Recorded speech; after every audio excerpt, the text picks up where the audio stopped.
ഈ ഒരു ഉച്ചകോടി എൻ്റെ അഭിപ്രായത്തിൽ വളരെ ഒരു ബിസിനസ് ലൈക്ക് ഉച്ചകോടിയായിരുന്നു. ഇങ്ങനത്തെ എക്സാമ്പിൾസിലാണ് ലോസ് ആൻഡ് ഡാമേജ് ഫണ്ട് ഉപയോഗിക്കേണ്ടത്.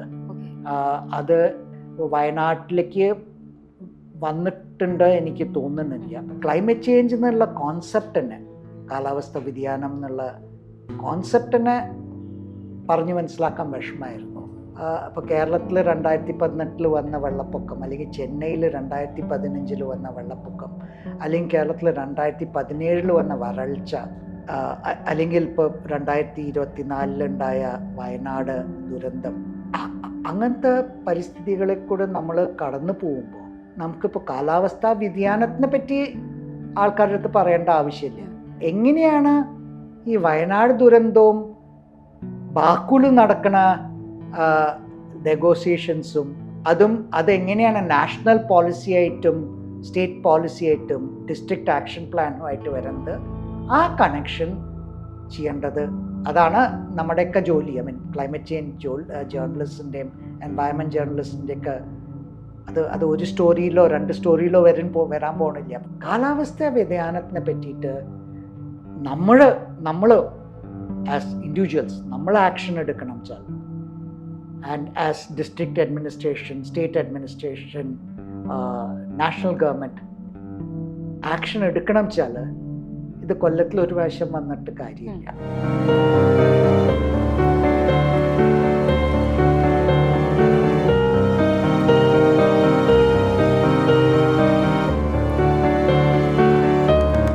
ഇരുപത്തൊമ്പതാമത് കാലാവസ്ഥാ ഉച്ചകോടി അസർബൈജാനിലെ ബാക്കുവിൽ നവംബർ 24 അവസാനിച്ചിരിക്കുകയാണ്.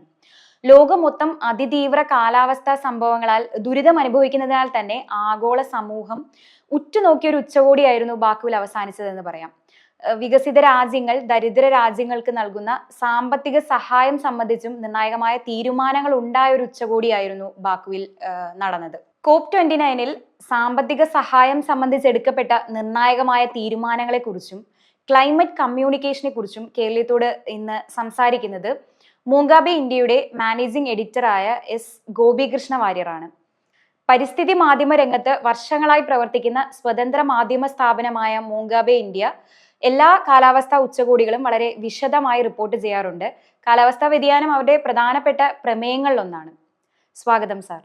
വളരെ സന്തോഷം കേരളത്തിൽ വന്നേന്ന്. കാലാവസ്ഥാ വ്യതിയാനത്തിന്റെ പ്രത്യാഘാതങ്ങളെ ലഘൂകരിക്കാനായി ദരിദ്ര രാജ്യങ്ങൾക്ക് വികസിത രാജ്യങ്ങൾ നൽകുന്ന ധനസഹായത്തിന്റെ കാര്യത്തിൽ നിർണായകമായൊരു തീരുമാനമുണ്ടായ ഒരു ഉച്ചകോടിയാണ് ഇപ്പോൾ കഴിഞ്ഞത് ബാക്കുവിൽ, അസർബൈജാനിലെ ബാക്കുവിൽ ഇപ്പോൾ കഴിഞ്ഞത്. അപ്പോൾ ഈ ഒരു ഉച്ചകോടിയെ എങ്ങനെയാണ് നോക്കിക്കാണുന്നത്?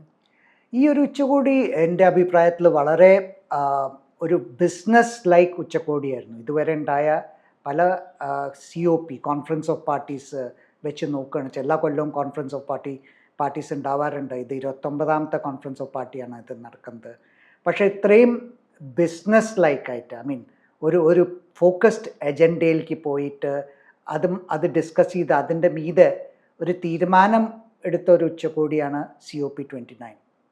ആ തീരുമാനം എല്ലാവർക്കും ഇഷ്ടമായിട്ടുള്ള തീരുമാനമായിരുന്നില്ല, എല്ലാവർക്കും അക്സെപ്റ്റബിൾ ആയിട്ടുള്ള തീരുമാനമായിരുന്നില്ല. പക്ഷേ ക്ലൈമറ്റ് ഫിനാൻസിനെ പറ്റിയിട്ട് എന്ന് പറഞ്ഞാൽ ഈ ദരിദ്ര രാജ്യങ്ങൾ, ഡെവലപ്പിംഗ് കൺട്രീസിന് ക്ലൈമറ്റ് മിറ്റിഗേഷൻ, അവർക്ക് പരിസ്ഥിതി വ്യതിയാനം തടയാനായിട്ടുള്ള കാര്യങ്ങൾ ചെയ്യാനും അഡാപ്റ്റേഷൻ ചെയ്യാനും പിന്നെ അവരെ ജനറലി ക്ലൈമറ്റിന് വേണ്ടി സപ്പോർട്ട് ചെയ്യാനും ഉള്ളൊരു സംഖ്യയായിരുന്നു ക്ലൈമറ്റ് ഫിനാൻസ്. ആ ക്ലൈമറ്റ് ഫിനാൻസിനെ പറ്റിയിട്ടൊരു മുഖ്യമായിട്ടുള്ള തീരുമാനം എടുക്കാനുള്ള ഒരു ഉച്ചകോടിയായിരുന്നു ബാക്കു. തീരുമാനം എടുത്തു, പക്ഷേ അതിൻ്റെ സംഖ്യ രണ്ടുപേർക്കും അത്രയും ഇഷ്ടപ്പെടാത്തൊരു സംഖ്യയാണ്. $1.3 ട്രില്യൺ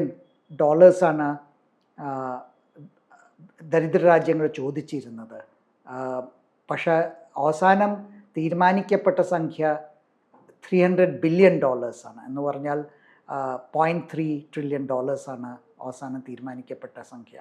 അപ്പോൾ അതിൽ പലവർക്കും ആക്ഷേപമുണ്ട്. ഇന്ത്യയിലത്തെ ഒഫീഷ്യൽ റെപ്രസെൻറ്റേറ്റീവ് തന്നെ ക്ലോസിംഗ് പ്ലീനറി എന്ന് പറഞ്ഞാൽ ഇത് കഴിഞ്ഞിട്ടുള്ള പ്ലീനറിയിൽ വളരെ ശക്തമായിട്ട് പ്രതിഷേധിച്ച ഒരു സംഭവമാണ് ഇത്തവണത്തെ ഇത്. അത് വളരെ ഒരു ഇമ്പോർട്ടൻ്റ് ആയിട്ടുള്ളൊരു ഡിസിഷനായിരുന്നു COP29.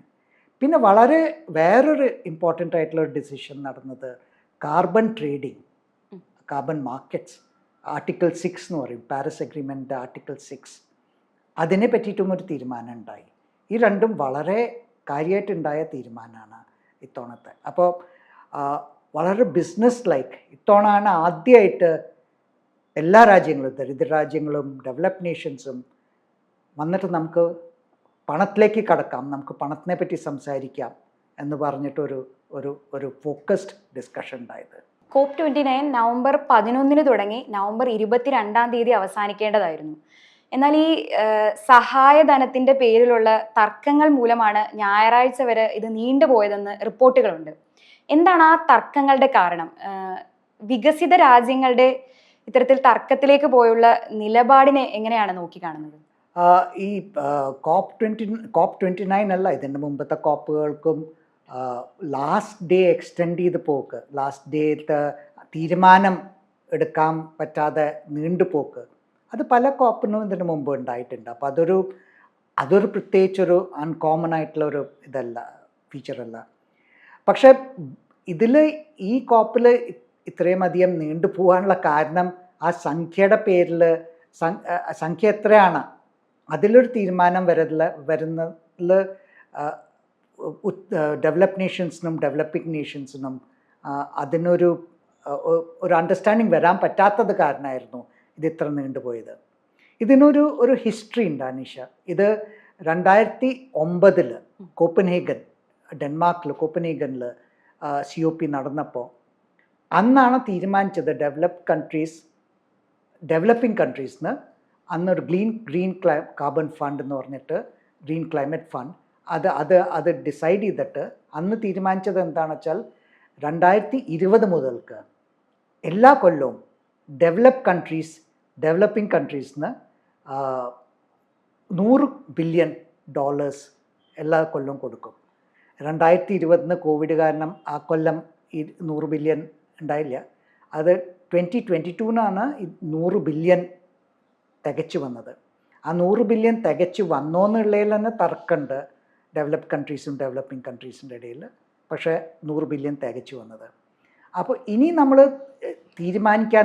ബാക്കുവിൽ തീരുമാനിക്കാനുണ്ടായിരുന്നത് 2035 എത്ര സംഖ്യയാവും ഇതിപ്പോൾ 100 ബില്യൺ 2009 തീരുമാനിച്ചത്, എത്ര സംഖ്യയാവും 2035? അതായിരുന്നു ബാക്കുലത്തെ ഡിസ്കഷൻ.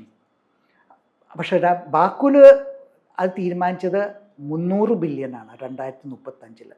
അപ്പോൾ ഇന്ന് ഉള്ളൊരു 100 ബില്യൺ നമ്മൾ സാധാരണ ഗ്ലോബൽ ഇൻഫ്ലേഷൻ നമ്മൾ നോക്കുകയാണെന്ന് വെച്ചാൽ ഒരു 6%, 7% ഇൻഫ്ലേഷൻ വെച്ച് നോക്കിയാൽ തന്നെ അതൊരു ഇനി 10-11 കൊല്ലത്തിൽ അതന്നെ ഒരു 250-270 ബില്യൺ ആവും. അപ്പോൾ ഇത്രയും തർക്കം ഉണ്ടായിട്ടും ഇത്രയും ഡിസ്കഷൻസ് ഉണ്ടായിട്ടും അവസാനം വന്ന തുക ഒരു $30-40 ബില്യൺ ആണ് അഡീഷണലായിട്ട് വന്നിരിക്കുന്നത്. ഇതിനേക്കാളും കൂടുതൽ വന്നിരിക്കുന്നത്. അപ്പോൾ അതാണ് ആ ഒരു സംഖ്യ ഡെവലപ്പിംഗ് കൺട്രീസിന് അക്സെപ്റ്റബിൾ ആയിരുന്നില്ല. ഈ ഡ്രാഫ്റ്റ്, അപ്പോൾ അതുകൊണ്ട് ആ ഡ്രാഫ്റ്റ് അവസാനം എല്ലാ കൺട്രീസും ആ ഡ്രാഫ്റ്റിൽ ശരി വെച്ചാലേ ആ COP ക്ലോസ് ചെയ്യാൻ പറ്റുള്ളൂ, ഫൈനലായിട്ട് ആ ചെയർമാൻ ഗാവൽ ചെയ്യാൻ പറ്റുള്ളൂ. അപ്പോൾ അത് നടക്കാനുള്ള തർക്കമായിരുന്നു. അപ്പോൾ അതുകൊണ്ടാണ് ഇത്രയും നേരം പിടിച്ചത്. അപ്പോൾ ഇത് നേരം വൈകിയത് ഒരു പല COPകളിലും നേരം വൈകിയിട്ടുണ്ട്. പക്ഷേ ഇത്തവണ ഈ പണത്തിൻ്റെ കാര്യത്തിൽ ഇത്രയും വലിയ 1.3 ട്രില്യണും 300 ബില്യണും തമ്മിലുള്ള ആ ഡിഫറൻസ് കാരണമാണ് ഇത്തവണ ഇത്രയും അധികം സമയമെടുത്തത്. ഞാൻ പല റിപ്പോർട്ടുകളിലും കണ്ടിരുന്നു ഇത് ട്രില്യണിൽ തന്നെ ആയിരിക്കണം ഈ സഹായധനം എന്നുള്ള തരത്തിൽ നിർബന്ധം പിടിച്ചു എന്ന് ഞാൻ പല റിപ്പോർട്ടുകളും കണ്ടു. അപ്പോൾ അതുകൊണ്ടായിരിക്കാമല്ലേ ഇത്? അതെ, ട്രില്യണിൽ തന്നെ വേണം. 1 to 1.3 ട്രില്യനാണ് ഡിസ്കഷൻസ് ഉണ്ടായിരുന്നത്, ഡെവലപ്പിംഗ് കൺട്രീസ് ഉണ്ടായിരുന്നത്, ചോദിച്ചിരുന്നത്. ഡെവലപ്ഡ് കൺട്രീസ് ഓഫ് കോഴ്സ് അത് കുറയ്ക്കാൻ നോക്കുകയായിരുന്നു. അതാണ്. ഇന്ത്യയുടെ സാമ്പത്തിക കാര്യ ഉപദേഷ്ടാവ് ചാന്ദിനി റെയ്ന ഇതൊരു ഒപ്റ്റിക്കൽ ഇല്യൂഷൻ എന്ന വാക്ക് ഉപയോഗിച്ചാണ് കരാറിനെ കുറിച്ച് സംസാരിച്ചത് കോപ്പിന്റെ വേദിയിൽ. ഇന്ത്യയെ സംബന്ധിച്ച് അവരുന്നയിച്ച കാര്യം വളരെ പ്രസക്തമാണ്. കാരണം അതിതീവ്ര കാലാവസ്ഥ സംഭവങ്ങളും അതിൻ്റെ ഭാഗമായുള്ള ദുരന്തങ്ങളിലൂടെ കടന്നു പോകുന്ന ഒരു രാജ്യമാണ്. അപ്പോൾ ഇന്ത്യയുടെ ആ ഉന്നയിക്കപ്പെട്ട കാര്യത്തിൻ്റെ പ്രസക്തിയെക്കുറിച്ച് എന്താണ് പറയാനുള്ളത്? ഇനിയും I think we should go back to history. കുറച്ചുള്ള ഹിസ്റ്ററിയിലേക്ക് നമ്മൾ തിരിച്ചു പോകണം. 2009 കോപ്പൻഹേഗൻ അക്കോർഡ് നടന്ന കൊല്ലം, അന്ന് ഈ ക്ലൈമറ്റ് മിറ്റിഗേഷൻ ഏതൊക്കെ രാജ്യങ്ങളാണ് എമിഷൻസ് കുറയ്ക്കണം, ഗ്രീൻ ഹൗസ് ഗ്യാസ് എമിഷൻസ് കുറയ്ക്കേണ്ടത്, ആ ലിസ്റ്റിൽ ഡെവലപ്പ് കൺട്രീസ് മാത്രമേ ഉണ്ടായിരുന്നുള്ളൂ. ഡെവലപ്പിംഗ് കൺട്രീസിന് അന്ന് എമിഷൻ ടാർഗറ്റ്സ് ഉണ്ടായിരുന്നില്ല. 2015 ഈ സിറ്റുവേഷൻ മാറി എന്ന് പറഞ്ഞാൽ പാരീസ് അക്കോർഡ് വന്നപ്പോൾ എല്ലാ രാജ്യങ്ങളും ഡെവലപ്ഡ് ആണോ ഡെവലപ്പിംഗ് ആണോ എല്ലാ രാജ്യങ്ങൾക്കും targets, not legally binding targets അല്ല, പക്ഷേ അവർ വോളണ്ടറി ആയിട്ട് തീരുമാനിക്കുന്ന ടാർഗറ്റ്സ് ഉണ്ടായിരുന്നു, നാഷണലി ഡിറ്റർമിൻഡ് കോൺട്രിബ്യൂഷൻസ് എന്ന് പറയുന്നത്. അപ്പോൾ 2015 നാഷണലി ഡിറ്റർമിൻഡ് കോൺട്രിബ്യൂഷൻസ് ഇന്ത്യ തീരുമാനിച്ചു. പല കൺട്രികൾ, ഇതിൻ്റെ മുമ്പ് ഇന്ത്യ, ചൈന ഒക്കെ ഡെവലപ്പിംഗ് കൺട്രീസിൻ്റെ ലിസ്റ്റിലായിരുന്നു. അപ്പോൾ നമുക്ക് ടാർഗറ്റ്സ് ഉണ്ടായില്ല. പക്ഷേ 2015 ഇന്ത്യ വളരെ ambitious ആയിട്ടുള്ള, for a country like India, ambitious ആയിട്ടുള്ള ടാർഗറ്റ്സ് ഇന്ത്യ അനൗൺസ് ചെയ്തു, NDCs. 2020 ഈ ടാർഗറ്റ്സ് തന്നെ വീണ്ടും റിവൈസ് ചെയ്തു. അങ്ങനെയാണ് ഇതിൻ്റെ പ്രോസസ്സ് സെറ്റ് ചെയ്തിരിക്കുന്നത്. Every 5 years ambitions R increased എന്ന് പറഞ്ഞാൽ ആ ആംബിഷൻ അപ്പോൾ അന്ന് if you remember prime minister പോയിരുന്നു. പ്രൈം മിനിസ്റ്റർ ഈ 400 GW ടാർഗറ്റ് 500 GW ആക്കി റിന്യൂവബിൾ എനർജി. മറ്റേ നമ്മുടെ കാർബൺ എമിഷൻസ് കോൺട്രിബ്യൂഷൻ കുറയ്ക്കാനായിട്ട് അതിൻ്റെയും ടാർഗറ്റ് ഉണ്ടായിരുന്നു. ട്രീസ് ഉപയോഗിക്കുന്നത്, സെക്വസ്ട്രേഷൻ, കാർബൺ പിടിച്ചെടുക്കാൻ ആ ഏരിയയും. അപ്പോൾ പല ഇതിലും ഇന്ത്യ NDCsൽ അവനോൻ്റെ ആംബിഷൻസ് കൂട്ടിയിട്ടുണ്ട്, ഇംപ്രൂവ് ചെയ്തിട്ടുണ്ട്. ഇനി അടുത്ത ഇതിൻ്റെ റിവിഷൻ വരുന്നത് 2025 അന്നും ഇന്ത്യ പോലെയുള്ള രാജ്യങ്ങൾക്ക് പ്രഷർ ഉണ്ടാവും from developed countries to increase അവർ ആംബിഷൻ, നമ്മുടെ ആംബിഷൻ ഇൻക്രീസ് ചെയ്യണം. പക്ഷെ അതേ സമയത്ത് അപ്പോൾ ഇതിനൊക്കെ ചിലവ് വരുന്നത് ഇന്ത്യയുടെ GDP എന്നാണ് ഇതിൻ്റെയൊക്കെ ചിലവ് വരുന്നത്. നമ്മൾ കൊടുക്കുന്ന ടാക്സിനൊക്കെയാണ് ഇതിനൊക്കെ പലത് പോകുന്നത്. അപ്പോൾ നമ്മുടെ കോൺട്രിബ്യൂഷൻ ഉണ്ട്, ഇന്ത്യൻസിൻ്റെയും ബാക്കി ഡെവലപ്പിംഗ് കൺട്രീസിലത്തെ ആൾക്കാരുടെയും കോൺട്രിബ്യൂഷൻ ഉണ്ട്. ആ സമയത്താണ് ഡെവലപ്ഡ് കൺട്രീസിൻ്റെ support for helping developing countries improve their NDCs, improve the ambitions of their NDCs. അതാണ് വേണ്ടിയിരുന്നത്. അവിടെയാണ് നമ്മൾ വളരെ ക്ലിയറായിട്ട് വിസിബിളായിട്ടുള്ള, വളരെ ടാഞ്ചിബിളായിട്ടുള്ള improvement in the climate finance കാണേണ്ടിയിരുന്നത്. അത് കണ്ടില്ല. ഞാൻ നേരത്തെ പറഞ്ഞ പോലെ ഇൻഫ്ലേഷൻ നമ്മൾ കണക്കിലെടുത്താൽ വളരെയധികം വ്യത്യാസം വരാത്ത ഒരു ഫിഗറാണ് നമുക്ക് കിട്ടിയിരിക്കുന്നത്. അപ്പം അങ്ങനത്തെ ഒരു സിറ്റുവേഷനിൽ ഇവരുടെ ഇന്ത്യയിലത്തെ റെപ്രസെൻറ്റേറ്റീവിൻ്റെ ക്രിറ്റിസിസം വളരെ ജസ്റ്റിഫൈഡ് ആണ്. എന്ന് പറഞ്ഞാൽ നമ്മൾ നമ്മുടെ ഭാഗം ചെയ്യുന്നുണ്ട്, നിങ്ങൾ നിങ്ങളുടെ ഭാഗം എന്താ ചെയ്യണത്? അടുത്ത കൊല്ലം നിങ്ങൾ വീണ്ടും നമ്മുടെ ചോദിക്കും നമ്മുടെ ആംബിഷൻസ് ഇംപ്രൂവ് ചെയ്യണമെന്ന്. നിങ്ങളെന്താ ചെയ്യണത്? നിങ്ങൾ ഇന്ത്യയുടെ NDCsൽ വളരെ ക്ലിയറായിട്ട് പറഞ്ഞിട്ടുണ്ട്, നമ്മൾ ഇതൊക്കെ ചെയ്യാം, but we need support from developed countries in terms of finance and in terms of technology. ഇത് രണ്ടും നമുക്കില്ലാത്തത്, അവിടെ നമ്മൾ ആക്ഷൻ കാണുന്നില്ല.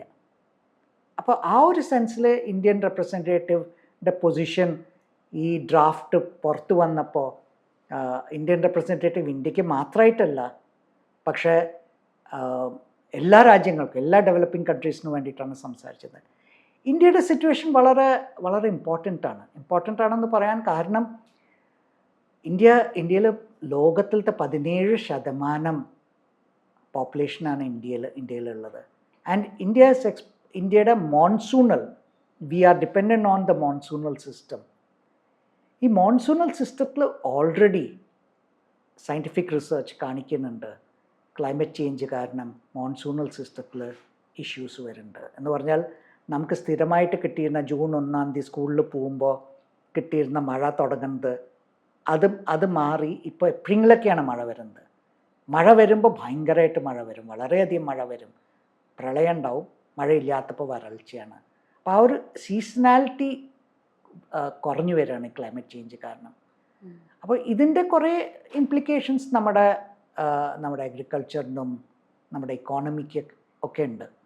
അപ്പോൾ ഇതൊക്കെ എടുക്കുമ്പോഴാണ് നമുക്ക് വല്ല സപ്പോർട്ട് കിട്ടിയാൽ we will be able to do something എന്നുള്ളൊരു ഒരു ഇഷ്യൂ ഉണ്ടായിരുന്നു, നെഗോഷിയേറ്റിംഗ് പൊസിഷൻ.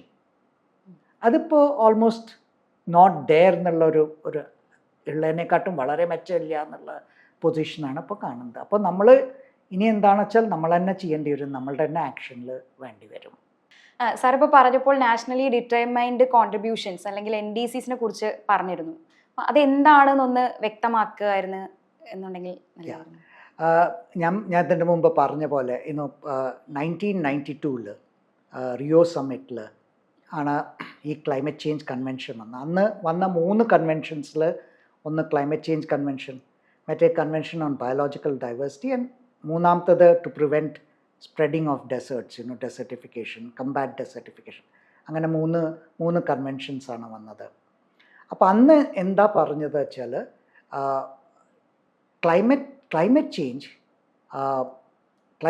തടയണം വെച്ചാൽ എസെൻഷ്യലി ഡെവലപ്ഡ് കൺട്രീസാണ് അതിൻ്റെ മീതെ ആക്ഷൻ എടുക്കേണ്ടത്. 2 കാരണങ്ങളെ കൊണ്ട്. അപ്പോഴത്തെ എക്കണോമിക് സിറ്റുവേഷൻ വെച്ചിട്ട് ഡെവലപ്ഡ് കൺട്രീസിനാണ് അത് ചെയ്യാനുള്ള കെൽപ്പുള്ളൂ, അവർക്ക് അതിനുള്ള എബിലിറ്റി ഉള്ളൂ. അതൊന്ന്. 2, ഇത് ഹിസ്റ്റോറിക്കലാണ്. ക്ലൈമറ്റ് ചേഞ്ച് ഇന്നത്തെ എമിഷൻ കാരണം, ഗ്രീൻ ഹൗസ് ഗ്യാസ് എമിഷൻ കാരണം മാത്രമല്ല വരുന്നത്.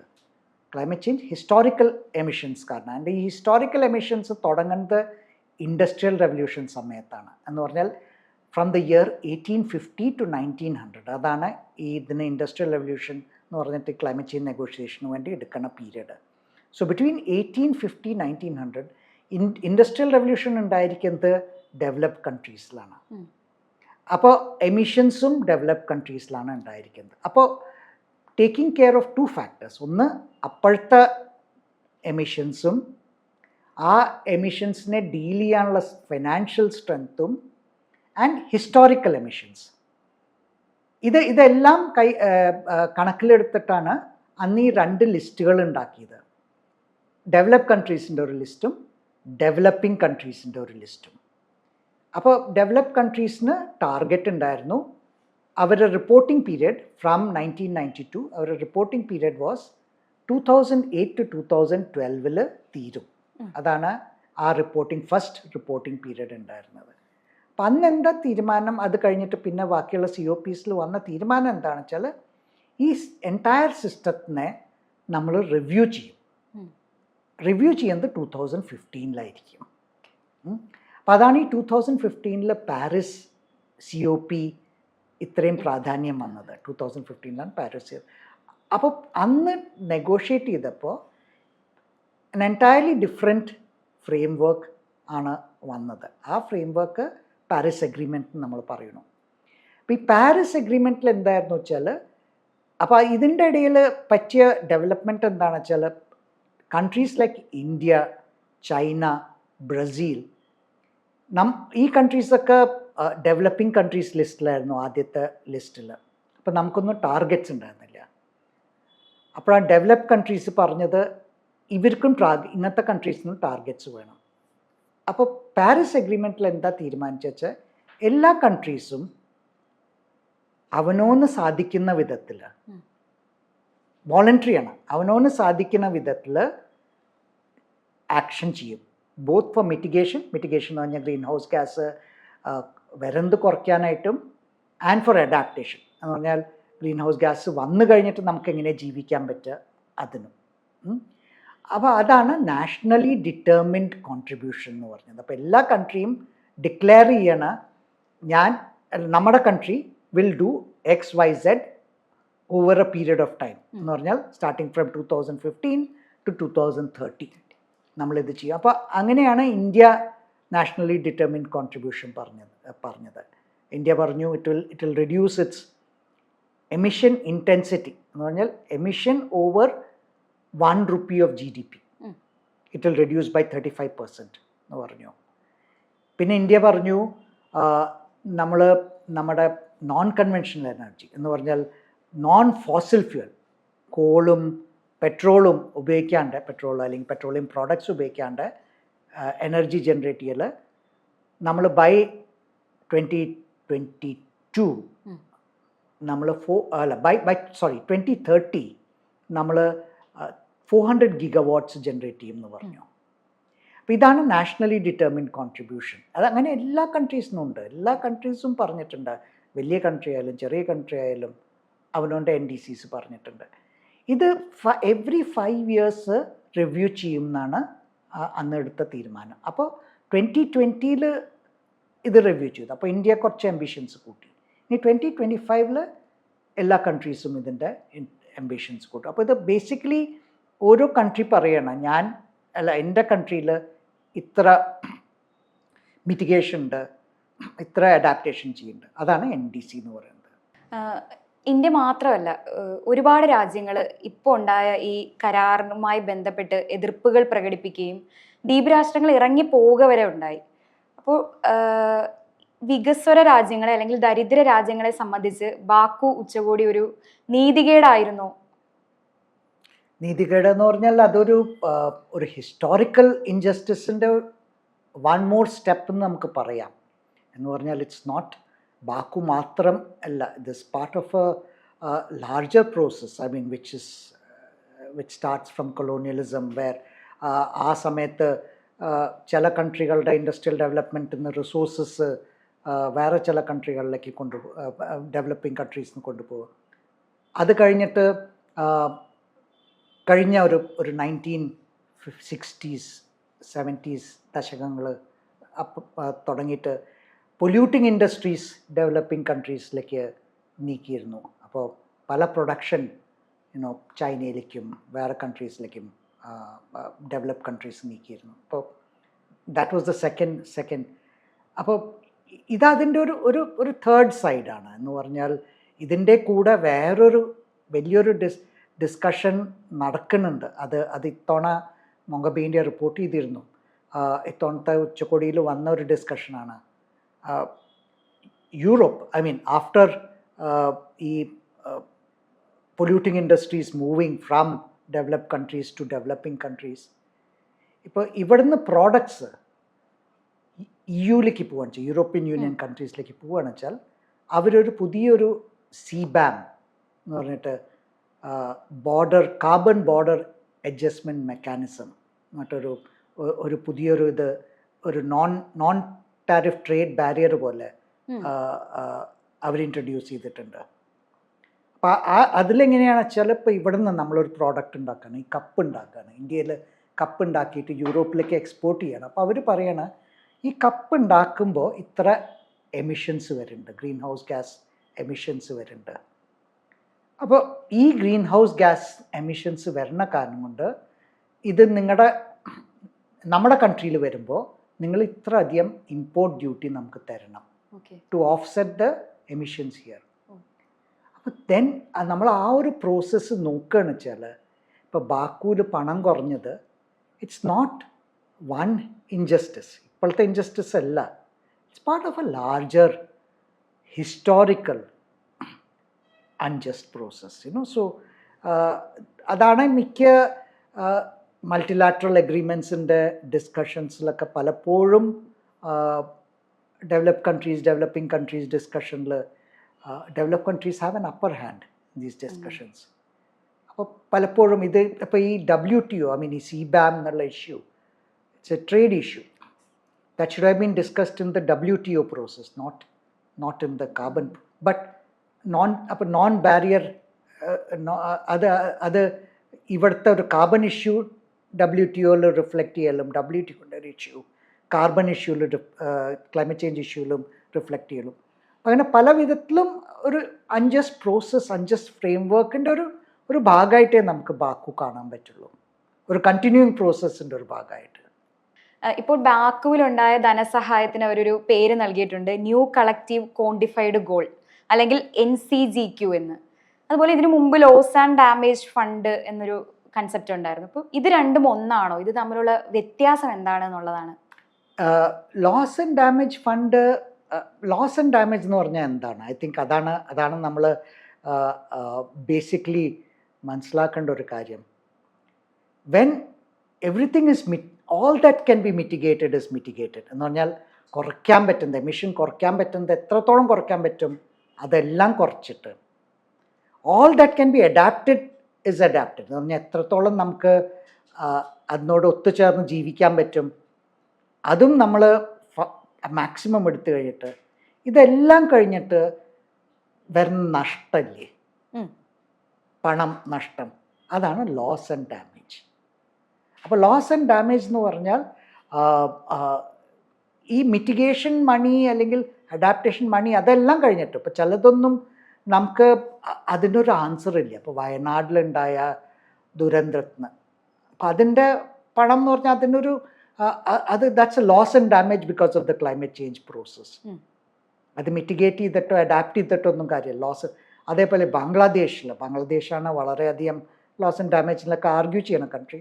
ബംഗ്ലാദേശിൽ ഫ്ലഡിങ്, അവിടെ ഈ സുന്ദർബൻസ് ഡെൽറ്റ അല്ലെങ്കിൽ പദ്മ റിവർ ഡെൽറ്റയിലൊക്കെ ഉണ്ടായ ഫ്ലഡിങ് അതിന് മിറ്റിഗേറ്റ് ചെയ്താലും അല്ലെങ്കിൽ അഡാപ്റ്റ് ചെയ്താൽ പോരാ.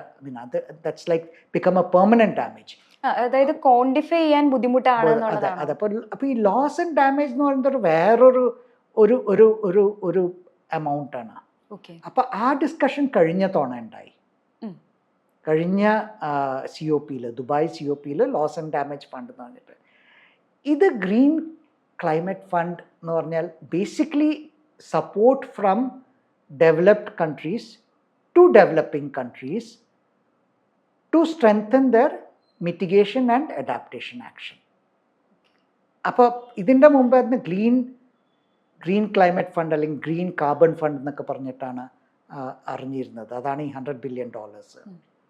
ഇപ്പോൾ അതിൽ വേറെയും പല കോമ്പണൻസും. അപ്പോൾ developed countries want to bring അവരുടെ വേറെ അസിസ്റ്റൻസ് കോമ്പണൻസും എന്ന് പറഞ്ഞാൽ വേറെ അവരുടെ ഒഫീഷ്യൽ ഡെവലപ്മെൻറ്റ് ബൈലാട്രൽ എഗ്രിമെൻറ്റ്സിൽ ബൈലാട്രൽ പണങ്ങൾ വരുന്നുണ്ടല്ലോ. അപ്പോൾ അതും എല്ലാം അതിൽ ഇൻക്ലൂഡ് ചെയ്യണ കാരണം കൊണ്ടാണ് ഇപ്പോൾ ഒരു പുതിയ ടേം തന്നെ വന്നേക്കുക, NCQG, new collective quantified goal. അപ്പോൾ അതാണ് ഈ $300 billion എന്ന് പറഞ്ഞിട്ട് വന്നിരിക്കുന്നത്. അപ്പോൾ that is basically for mitigation and adaptation. Loss and damage അല്ല, ലോസ് ആൻഡ് ഡാമേജ് വേറെയാണ്. ഓക്കെ. ഇപ്പോൾ വയനാടിൻ്റെ കാര്യം പറഞ്ഞല്ലോ. അതിതീവ്ര കാലാവസ്ഥ സംഭവങ്ങളും ദുരന്തങ്ങളും നിരന്തരം നേരിട്ടുകൊണ്ടിരിക്കുന്ന ഒരു സംസ്ഥാനമാണ് കേരളം. ഈ ലോസ് ആൻഡ് ഡാമേജ് ഫണ്ട് കേരളത്തിന് കിട്ടാനുള്ള സാധ്യതയുണ്ടോ? അല്ലെങ്കിൽ അതിന് എന്തെല്ലാം തരത്തിലുള്ള ഇടപെടലുകളാണ് ഗവൺമെൻറ് തലത്തിലും മറ്റും നടക്കേണ്ടത്? ബേസിക്കലി എൻ്റെ അറിവ് അനുസരിച്ചിട്ട് എനിക്ക് വളരെ കൃത്യമായിട്ട് ഇതിൻ്റെ മെക്കാനിക്സിനെ പറ്റിയ വിവരമില്ല. പക്ഷേ എൻ്റെ അറിവനുസരിച്ചിട്ട് ഇത് ബേസിക്കലി സോവറൈൻ ആണ് വരിക എന്ന് പറഞ്ഞാൽ ഗവൺമെൻറ് ഓഫ് ഇന്ത്യയിലേക്കാണ് ഇങ്ങനത്തെ ഇത് ലോസ് ആൻഡ് ഡാമേജിൻ്റെ. അപ്പോൾ അതിന്ന് സംസ്ഥാനത്തിലേക്ക് വന്നിട്ടും അങ്ങനെയായിരിക്കും ഇതിൻ്റെ പ്രോസസ്സ് ഉണ്ടാവുക. എനിക്ക് ലോസ് ആൻഡ് ഡാമേജ് ഫണ്ട് എവിടെയെങ്കിലും ഉപയോഗിച്ചതായിട്ട് അങ്ങനത്തെ ഒരു എക്സാമ്പിൾ അറിയില്ല. അപ്പോൾ എങ്ങനെയാണ് ഇതിൻ്റെ മെക്കാനിക്സ് ഉണ്ടാവുമെന്ന് എനിക്കറിയില്ല. ബട്ട് ഇങ്ങനത്തെ ഫണ്ട്സ് എല്ലാം usually come from the centre because national government വഴിയാണ് വരിക. National government to state government and down, അങ്ങനെയാണ് അതിൻ്റെ പ്രോസസ്സ് ഉണ്ടാവുക. സാധ്യതയുണ്ടോ എന്നുള്ളതാണ്. നമ്മൾ ഇത്രയും ക്ലൈമറ്റ് ക്രൈസിസ് നേരിടുന്ന ഒരു സംസ്ഥാനം. ഇങ്ങനത്തെ എക്സാമ്പിൾസിലാണ് ലോസ് ആൻഡ് ഡാമേജ് ഫണ്ട് ഉപയോഗിക്കേണ്ടത്.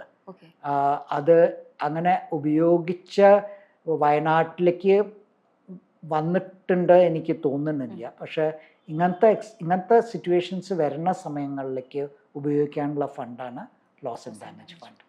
നമ്മൾ നേരത്തെ സംസാരിച്ചപ്പോൾ പറഞ്ഞ ഈ new collective quantified goal, loss and damage fund, carbon trade, carbon market, ഇത്തരം അന്താരാഷ്ട്ര ഉച്ചകോടികൾ, കാലാവസ്ഥയുമായി ബന്ധപ്പെട്ട ഉച്ചകോടികളിൽ ഉപയോഗിക്കുന്ന വാക്കുകൾ പലപ്പോഴും ഈ കാലാവസ്ഥാ ദുരന്തങ്ങൾ നേരിടുന്ന മനുഷ്യർക്ക് മനസ്സിലാകുന്ന തരത്തിലായിരിക്കില്ല. ആ കൺസെപ്റ്റ് എന്തോന്ന് മനസ്സിലാകുന്ന തരത്തിലായിരിക്കില്ല. അപ്പം ഈ കാലാവസ്ഥ കമ്മ്യൂണിക്കേഷൻ എത്തരത്തിലാകണം? അതിനൊരു പ്രാധാന്യമില്ലേ?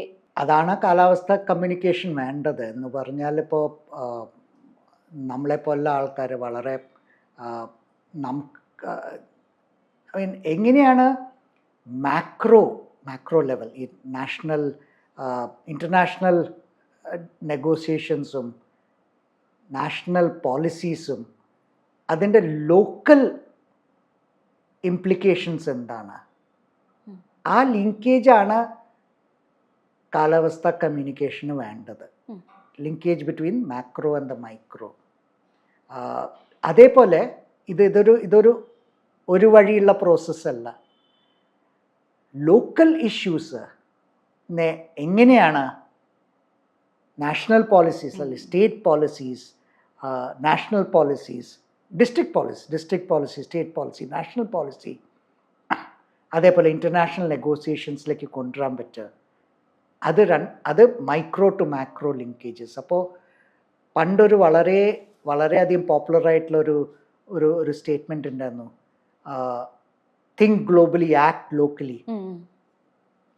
എല്ലാവരും പറഞ്ഞിരുന്ന ഒരു കാര്യമാണ്. അപ്പോൾ അതുപോലെ ഗ്ലോബൽ കോൺസെപ്റ്റ്സിനെ എങ്ങനെയാണ് ലോക്കലിലേക്ക് കൊണ്ടുവരിക, എങ്ങനെ ലോക്കൽ കോൺസെപ്റ്റ്സിനെ ഗ്ലോബലിലേക്ക് കൊണ്ടുവരിക, അതാണ് essentials of climate change negotiations or climate change communication. Climate change കമ്മ്യൂണിക്കേഷൻ്റെ എസൻസ് അതാണ് ഉള്ളത്. ഇപ്പോൾ ഒരു 20 കൊല്ലം മുമ്പ് ഞാനൊക്കെ റിപ്പോർട്ട് ചെയ്തിരുന്ന സമയത്ത് ക്ലൈമറ്റ് ചേഞ്ച് എന്നുള്ള കോൺസെപ്റ്റ് തന്നെ, കാലാവസ്ഥ വ്യതിയാനം എന്നുള്ള കോൺസെപ്റ്റ് തന്നെ പറഞ്ഞ് മനസ്സിലാക്കാൻ വിഷമമായിരുന്നു. എന്ന് പറഞ്ഞാൽ അന്ന് പറഞ്ഞിരുന്ന 20 കൊല്ലം കഴിഞ്ഞാൽ ഈ മാറ്റം വരും, 25 കൊല്ലം കഴിഞ്ഞാൽ ഈ മാറ്റം വരും. അപ്പോൾ ഒരാളുടെ അടുത്ത് 25 കൊല്ലത്തിൻ്റെ കാര്യം പറയുമ്പോൾ നമ്മുടെ ടൈം ഫ്രെയിം 25 കൊല്ലമല്ല, നമുക്ക് മാസങ്ങളാണ്, നമ്മുടെ ആഴ്ചകളാണ് ആ ടൈം ഫ്രെയിം. അപ്പോൾ അതന്നെ വിഷമമായിരുന്നു. പക്ഷെ ഇന്നിപ്പോൾ കുറേയധികം, ഇപ്പോൾ കേരളത്തിൽ 2018 വന്ന വെള്ളപ്പൊക്കം, അല്ലെങ്കിൽ ചെന്നൈയിൽ 2015 വന്ന വെള്ളപ്പൊക്കം, അല്ലെങ്കിൽ കേരളത്തിൽ 2017 വന്ന വരൾച്ച, അല്ലെങ്കിൽ ഇപ്പോൾ 2024 വയനാട് ദുരന്തം, അങ്ങനത്തെ പരിസ്ഥിതികളെ കൂടെ നമ്മൾ കടന്നു പോകുമ്പോൾ നമുക്കിപ്പോൾ കാലാവസ്ഥാ വ്യതിയാനത്തിനെ പറ്റി ആൾക്കാരുടെ അടുത്ത് പറയേണ്ട ആവശ്യമില്ല.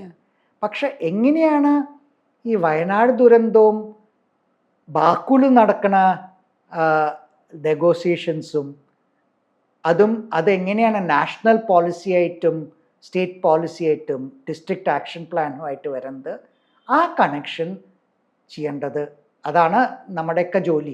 ക്ലൈമറ്റ് ചേഞ്ച് ജേർണലിസ്റ്റിൻ്റെയും എൻവയൺമെൻറ്റ് ജേർണലിസ്റ്റിൻ്റെയൊക്കെ അത് ഒരു സ്റ്റോറിയിലോ 2 സ്റ്റോറിയിലോ വരാൻ പോകണില്ല. പക്ഷേ നമ്മുടെ കൺസിസ്റ്റൻറ്റ് റിപ്പോർട്ടിംഗ് വഴി ചെയ്യേണ്ട ഒരു എയിം, ഒബ്ജക്റ്റീവ് ആണ്. നമുക്കെല്ലാവർക്കും, അനീഷയ്ക്കും എനിക്കും എല്ലാവർക്കും ഉള്ള ഒരു ഒബ്ജക്റ്റീവാണത്. ക്ലൈമറ്റ് കമ്മ്യൂണിക്കേഷനിൽ മാധ്യമങ്ങൾക്ക് വളരെ നിർണായകമായ ഒരു പങ്കുണ്ടെന്ന് ഇപ്പോൾ പറഞ്ഞു. ഇപ്പോഴത്തെ COP29 റിപ്പോർട്ടിംഗ് നോക്കുകയാണെങ്കിൽ മലയാള മാധ്യമങ്ങൾ തീരെയും റിപ്പോർട്ട് ചെയ്തില്ല COP29.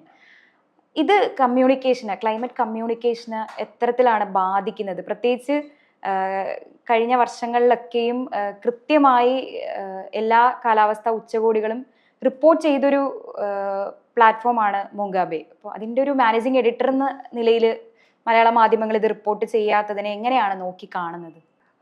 ഞാൻ ഇതിനെ ഒരു ലെവൽ വ്യത്യാസമായിട്ടാണ് കാണുന്നത്.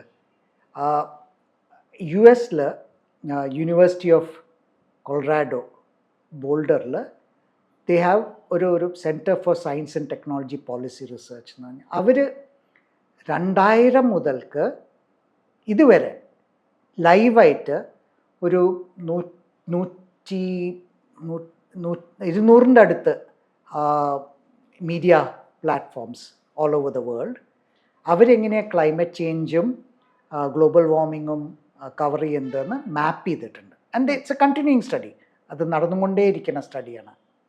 അപ്പോൾ ആ സ്റ്റഡിയുടെ ഗ്രാഫ് നമ്മൾ നോക്കുകയെന്ന് വെച്ചാൽ പീക്സ് ഉണ്ട്, ട്രഫ്സ് ഉണ്ട്, പീക്സ് ഉണ്ട്, ട്രഫ്സ് ഉണ്ട്. ആൻഡ് ദിസ് ഇസ് ഗ്ലോബലി ഉള്ള പാറ്റേൺ തന്നെയാണ്. ഓൾമോസ്റ്റ് ഇന്ത്യയിൽ 4 പത്രങ്ങളെയാണ് അവരെടുത്തിരിക്കുന്നത്.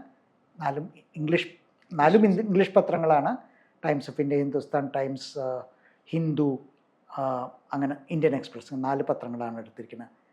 പക്ഷേ ഓൾമോസ്റ്റ് അതേ പാറ്റേണാണ് എല്ലാ സ്ഥലത്തും, ഇന്ത്യയിലും എല്ലാ സ്ഥലങ്ങളിലും. അപ്പോൾ പീക്സ് വരുന്നത് നമ്മുടെ ഓരോ കൊല്ലത്തിലും ഒരു പീക്ക് ഉണ്ടാവും. ആ പീക്ക് COP സമയത്താണ് പീക്ക് വരിക. എൻഡ് ഓഫ് ദ ഇയർ ആണ് ഈ പീക്ക് വരിക. അപ്പോഴാണ് പത്രങ്ങൾ, media all over the world അധികം കാലാവസ്ഥാ വ്യതിയാനത്തിനെ പറ്റി റിപ്പോർട്ട് ചെയ്യുന്നത്. അതിലും ചില പീക്കുകൾ കൂടുതലാണ്, ചില പീക്കുകൾ കുറവാണ്. ഇപ്പോൾ നോക്കുകയാണെന്ന് വെച്ചാൽ ആവറേജ് കൂടി വരണം. അപ്പോൾ ആൾക്കാർക്ക് അധികം മീഡിയ കവർ ചെയ്യുന്നുണ്ട് ക്ലൈമറ്റ് ചേഞ്ച് നെഗോസിയേഷൻസ്. അതിന് മുമ്പ് ഏറ്റവും വലിയ പീക്ക് 2009 കോപ്പൻഹേഗൻ്റെ ആയിരുന്നു.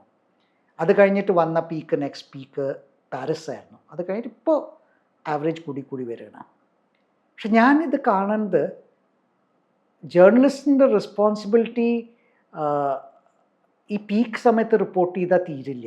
ഐ മീൻ ഇഷ്യൂ ഡിസ്കസ് ചെയ്യേണ്ടത് മലയാള മാധ്യമങ്ങൾ ബാക്കു കോപ്പ് റിപ്പോർട്ട് ചെയ്തോ ഇല്ല എന്നുള്ളതല്ല. എന്താ വെച്ചാൽ ബാക്കു കോപ്പ് വരും, അടുത്ത കൊല്ലം ബ്രസീലിൽ കോപ്പ് വരും, അന്ന് മുമ്പ് ദുബായിലായിരുന്നു. കോപ്പുകൾ വരും, കോപ്പുകൾ പോവും. കോപ്പുകളുടെ സമയത്ത് റിപ്പോർട്ടിംഗ് ഉണ്ട്. അത് മലയാള മാധ്യമങ്ങൾ ചെയ്തില്ല വെച്ചാൽ വേറെ മാധ്യമങ്ങൾ ചെയ്യും. അപ്പോൾ ഇൻട്രസ്റ്റ് ആയിട്ടുള്ള ആൾക്കാർക്ക് അത് നോക്കാം. ഇപ്പോൾ ഇന്നത്തെ കാലത്ത് എല്ലാവരും ഓൺലൈനാണ്, അപ്പോൾ നോക്കാം. ഇഷ്യൂ അതല്ല. ഇഷ്യൂ ഈ പീക്സ് ആൻഡ് ട്രഫ്സ് കുറയണം. അപ്പോഴാണ് നമ്മൾ അനീഷയും ഞാനൊക്കെ ചെയ്യണ ജോലി അതിന് എഫക്റ്റ് ഉണ്ടെന്ന് മനസ്സിലാവുക. എന്ന് പറഞ്ഞാൽ ഈ പീക്സ് ആൻഡ് ട്രഫ്സ് കുറയണം. ആ മോർ ഓഫ് എ പ്ലാറ്റോ ആവണം റിപ്പോർട്ട്. എന്ന് പറഞ്ഞാൽ കാലാവസ്ഥാ വ്യതിയാനം കൊല്ലത്തിലൊരു മാസം റിപ്പോർട്ട് ചെയ്യാനും ഡിസ്കസ് ചെയ്യാനുള്ള ഒരു സംഭവമല്ല. കാലാവസ്ഥാ വ്യതിയാനത്തിനെ പറ്റിയിട്ട് നമ്മൾ ആസ് ഇൻഡിവിജ്വൽസ് നമ്മൾ ആക്ഷൻ എടുക്കണം വെച്ചാൽ, and as district administration, state administration, national government action എടുക്കണം വെച്ചാൽ ഇത് കൊല്ലത്തിൽ ഒരു പ്രാവശ്യം വന്നിട്ട് കാര്യമില്ല. അത് കൊല്ലം മുഴുവനെ അതിനെ പറ്റിയിട്ടുള്ള റിപ്പോർട്ടിംഗ് വേണം.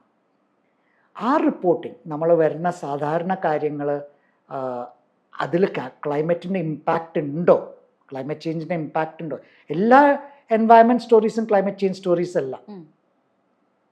അപ്പോൾ അങ്ങനെ നമുക്ക് റിപ്പോർട്ട് ചെയ്യാൻ എന്ന് പറ്റുന്നു, അന്നാണ് ക്ലൈമറ്റ് ചേഞ്ച് കമ്മ്യൂണിക്കേഷൻ വളരെ വളരെ സഫലമാവുക. അന്നാണ് എഫക്റ്റീവ് ക്ലൈമറ്റ് ചേഞ്ച് കമ്മ്യൂണിക്കേഷൻ ഉണ്ടാവുക. ആൻഡ് മീഡിയ ഒരിക്കലും ഇത് റിപ്പോർട്ട് ചെയ്യാൻ തുടങ്ങിയാൽ, ഇത്രയും എഫക്റ്റീവായിട്ട് മീഡിയ റിപ്പോർട്ട് ചെയ്യാൻ തുടങ്ങിയാൽ, മീഡിയ വായിക്കുന്ന ആൾക്കാർക്ക്, obviously public will have a greater understanding of climate change issues. And പബ്ലിക്കിന് greater understanding of climate change issues ഉണ്ടാവുമ്പോൾ അതിൻ്റെ നേരെ ഇമ്പാക്റ്റ് പോളിസി മേക്കേഴ്സിനായിരിക്കും. ഇന്ന് കുറച്ച് കഴിഞ്ഞാൽ ക്ലൈമറ്റ് ചേഞ്ചിൻ്റെ ആക്ഷൻ വേണച്ചാൽ ഫ്ലഡ്സ് വരുമ്പോഴല്ല, ഹീറ്റ് വേവ് വരുമ്പോഴല്ല. പക്ഷെ ഫ്ലഡ്സ് ഇല്ലാത്ത സമയത്ത്, ഹീറ്റ് വേവ് ഇല്ലാത്ത സമയത്ത്, ഡൽഹിയിൽ സ്മോഗ് ഇല്ലാത്ത സമയത്ത്, അപ്പോഴും അഡ്മിനിസ്ട്രേറ്റേഴ്സ് ആയിട്ട് മിനിസ്റ്റേഴ്സും ചീഫ് മിനിസ്റ്റേഴ്സും നാഷണൽ ഗവൺമെൻറ്റും district administration are taking action, and all of us taking action which is good for the climate. അങ്ങനത്തെ ഒരു സിറ്റുവേഷൻ വരുമ്പോഴാണ് നമ്മൾ ചെയ്യുന്ന ജോലി സക്സസ്ഫുള്ളായി എന്നും അല്ലെങ്കിൽ എഫക്റ്റീവായി എന്നൊക്കെ പറയാൻ പറ്റും. അപ്പോൾ ബാക്കൂൽ റിപ്പോർട്ട് ചെയ്യാൻ പറ്റിയോ ഇല്ലയോ, ദാറ്റ്സ് എ ഡിഫറെൻറ്റ് സ്റ്റോറി. പക്ഷേ അതല്ല, അവിടെയല്ല ഇതിൻ്റെ ഫ്രെയിം നിൽക്കുന്നത്. 2024 ഏറ്റവും ചൂടേറിയ വർഷമായിരിക്കും എന്നാണ് പറയപ്പെടുന്നത്. ഈ കാർബൺ എമിഷനുമായി ബന്ധപ്പെട്ടിട്ടുള്ള ഒരു ഡെഡ് ലൈനിലോട്ട് പോയിക്കൊണ്ടിരിക്കുകയാണ് നമ്മൾ. അത്തരത്തിൽ നോക്കുമ്പോൾ ഈ കാലാവസ്ഥ സംഭവങ്ങൾ, അതിതീവ്ര കാലാവസ്ഥ സംഭവങ്ങൾ കൂടിക്കൊണ്ടിരിക്കുന്നു. ഇതെല്ലാം കണക്കിലെടുത്ത് നോക്കുമ്പോൾ പ്രതീക്ഷയ്ക്കുള്ളൊരു വകയുണ്ടോ? ഈ പ്രാവശ്യത്തെ കോപ്പ് അവസാനിച്ചതിൽ നിന്ന് പ്രതീക്ഷിക്കാൻ എന്തെങ്കിലും ഉണ്ടോ? ഇത് ഒരു അലാമിങ് സിറ്റുവേഷൻ ആണെന്ന് മനസ്സിലാക്കിയിട്ട് ലോകരാജ്യങ്ങൾ മുഴുവൻ അത്തരത്തിലേക്ക് നീങ്ങുന്നുണ്ടോ? അത് വളരെ സ്പെസിഫിക് ആയിട്ട് ചോദിച്ചാൽ അതിൻ്റെ ഉത്തരം ഇല്ല എന്നാണ്. പക്ഷെ അത് രാജ്യങ്ങൾ മാത്രമല്ല, എല്ലാവരും, രാജ്യങ്ങളിൽ താമസിക്കുന്ന ആൾക്കാരും വേൾഡ് പോപ്പുലേഷനും ഈ ക്ലൈമറ്റ് ചേഞ്ചിൻ്റെ ഇംപ്ലിക്കേഷൻസ് മുഴുവൻ മനസ്സിലാക്കിയിട്ട് ആക്ഷൻ എടുക്കണ്ടോ ചോദിച്ചാൽ ആൻസർ ഇല്ല എന്നാണ് അതിൻ്റെ. എന്താ കാരണം വെച്ചാൽ ഇപ്പോൾ ഓൾറെഡി ഇപ്പോൾ 1.5 ഡിഗ്രി സെൻറ്റിഗ്രേഡാണ് ടാർഗറ്റ് വെച്ചിരിക്കുന്നത്. എന്ന് പറഞ്ഞാൽ 1990 1850 to 1900 ഇൻഡസ്ട്രിയൽ റെവല്യൂഷൻ പീരീഡ്. അപ്പോൾ 1900 ഗ്ലോബൽ ടെമ്പറേച്ചർ എന്തായിരുന്നു, ആവറേജ് ടെമ്പറേച്ചർ എന്തായിരുന്നു വെച്ചാൽ ആനുവൽ, അതിന്ന് 1.5 ഡിഗ്രീസിൽ കൂടാൻ പാടില്ല എന്നുള്ളൊരു ടാർഗറ്റാണ് പാരീസിലെടുത്തത്. ആ പാരീസിന് മുമ്പേ 2 ഡിഗ്രീസ് ആയിരുന്നു. ഇപ്പോൾ ഈ എല്ലാ രാജ്യങ്ങളുടെയും നാഷണലി ഡിറ്റർമിൻഡ് കോൺട്രിബ്യൂഷൻ ഉണ്ട്. എല്ലാ കൊല്ലം യുനെപ്പ്, യുണൈറ്റഡ് നേഷൻസ് എൻവയൺമെൻറ്റ് പ്രോഗ്രാം, ഒരു ഗ്യാപ്പ് റിപ്പോർട്ട് എന്ന് പറഞ്ഞിട്ടൊന്ന് കൊണ്ടുവരും. ഗ്യാപ്പ് റിപ്പോർട്ട് എന്ന് പറഞ്ഞാൽ ഈ ആക്ഷൻ എല്ലാം നടക്കുകയാണ് വെച്ചാൽ, നടക്കണം എന്ന് നിർബന്ധമില്ല, പക്ഷേ ഈ ആക്ഷൻസ്, പ്രോമിസ് ചെയ്ത ആക്ഷൻസ് എല്ലാം നടക്കുകയാണ് വെച്ചാൽ നമുക്ക് എവിടെയാണ് ഈ ചൂട്, ഈ ഇൻക്രീസ് ഇൻ ടെമ്പറേച്ചർ തടയാൻ പറ്റുക എന്നുള്ളതാണ്. അപ്പോൾ ഇതെല്ലാം നടക്കുകയെന്ന് വെച്ചാലും കൂടി 2.7 to 3.5 degrees centigrade by the end of 2100 temperature കൂടും എന്നാണ് ഇപ്പോഴത്തെ പ്രോഗ്നോസിസ്. ഓൾറെഡി ഈ 1.5 ഡിഗ്രി സെൻറ്റിഗ്രേഡിൽ 1.1 ഡിഗ്രി സെൻറ്റിഗ്രേഡ് കൂടിക്കഴിഞ്ഞിരിക്കണം ആവറേജ് ടെമ്പറേച്ചർ. അപ്പോൾ നമുക്ക് കിടക്കുന്നത് 0.4 ഡിഗ്രി സെൻറ്റിഗ്രേഡാണ്. ഈ കോപ്പിൻ്റെ മുമ്പ് ജസ്റ്റ് മുമ്പ് വേൾഡ് മെറ്റീരിയോളജിക്കൽ ഓർഗനൈസേഷൻ അവരുടെ റിപ്പോർട്ട് വന്നു, WMO റിപ്പോർട്ട് 2024. അതിൽ പറഞ്ഞത് 2024 പല സമയങ്ങളിലും global average has been more than 1.5 degree centigrade. ഇപ്പോൾ ഈ നമ്മൾ പറഞ്ഞ 1.5 ഡിഗ്രീസ് ടോട്ടൽ ആവറേജ് അല്ല പറയുന്നത്, പക്ഷെ ചില സമയങ്ങളിൽ ഇതിന്നും കൂടിപ്പോയിട്ടുണ്ട്. ഇതിൻ്റെയൊക്കെ ഇഷ്യൂ എന്താണെന്ന് വെച്ചാൽ, ഈ ക്ലൈമറ്റ് ചേഞ്ചിൽ ഒരു സ്റ്റേജ് കഴിഞ്ഞാൽ ദർ ആർ ടിപ്പിംഗ് പോയിൻറ്റ്സ്. ആ ടിപ്പിംഗ് പോയിൻറ്റ്സ് എവിടെയാണെന്നുള്ളത് പറയാൻ വിഷമമാണ്. ടിപ്പിംഗ് പോയിൻറ്റ്സ് എന്ന് പറഞ്ഞാൽ ഒരു പോയിന്റ് കഴിഞ്ഞ് നമുക്ക് പിടിക്കാൻ പറ്റില്ല. ഞാനിപ്പോൾ ഇതിനെ തള്ളുകയാണ്, ഒരു പോയിന്റ് കഴിഞ്ഞാൽ എനിക്ക് പിടിക്കാൻ പറ്റില്ല, അത് വീഴും. അപ്പോൾ ആ പോയിൻ്റാണ് ടിപ്പിംഗ് പോയിൻ്റ്. അപ്പോൾ ആ ടിപ്പിംഗ് പോയിൻറ്റ്സ് ഒന്നാമത് ഇപ്പോഴും സയൻസിന് അറിയില്ല എവിടെയാണ് ഈ ടിപ്പിംഗ് പോയിൻറ്റ്സ്. പിന്നെ ഈ ടിപ്പിംഗ് പോയിൻറ്റ്സ് കഴിഞ്ഞാൽ പിന്നെ വരാൻ പോണ ട്രജക്ടറി എങ്ങനെയാണ്, എന്തൊക്കെയാണ് വ്യത്യാസങ്ങൾ വരിക, അതിനെ പറ്റിയിട്ടും സയൻസിന് വരെ അതിനെ പറ്റിയിട്ടുള്ള കൃത്യമായിട്ടുള്ള ഇത് കിട്ടിയിട്ടില്ല, അനുമാനം കിട്ടിയിട്ടില്ല. അപ്പം അങ്ങനെ ഇരിക്കുമ്പോൾ പ്രിക്കോഷൻ ഇസ് ബെസ്റ്റ്. പക്ഷെ ഇപ്പോൾ കാണുന്നത് പ്രിക്കോഷൻ എന്ന് പറഞ്ഞിട്ടുള്ളത് ഉണ്ടായിട്ടില്ല. താങ്ക് യു സാർ, കേരളീയത്തോട് ഇത്രയും നേരം സംസാരിച്ചതിന് thank you. Thank you Aneesha. Keraleeyam ഇത്രയും കാര്യമായിട്ടും ഇത്രയും ഡീറ്റെയിൽഡായിട്ട് കാലാവസ്ഥാ വ്യതിയാനത്തിനെ പറ്റിയിട്ട് റിപ്പോർട്ട് ചെയ്യാനായിട്ട് വളരെ വളരെ സന്തോഷമുണ്ട്. Thank you.